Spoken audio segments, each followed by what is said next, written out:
better na trabaho dito sa Pinas.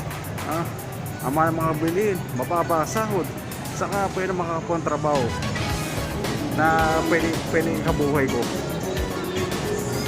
Ayan, susubok kong mag-apply ngayon.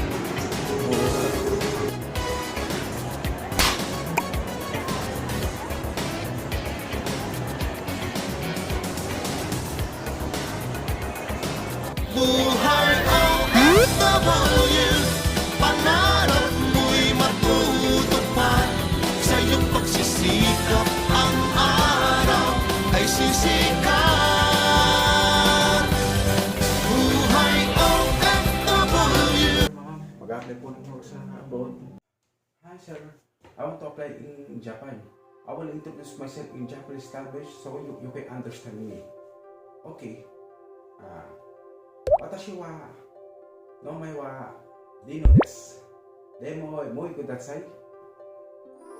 どこ出身です。8歳です。マニラに出身です。フィリピンに住んでいます。頑張りました。ありがとうございます。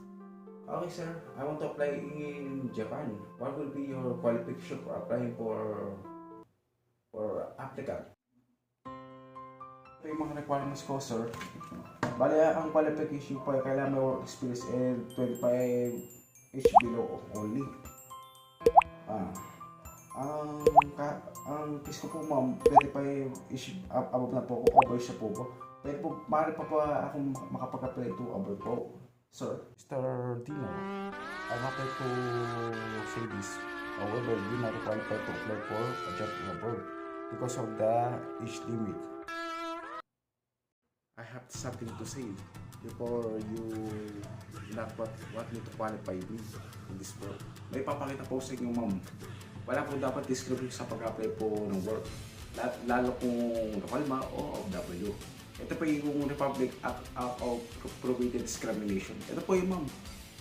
Ito po yung nakasaad sa may batas po. Wala dapat decision na kapag nag-apply ka ng work, OFW o local man ay dapat wala po discrimination po. Yun po ang ating batas po.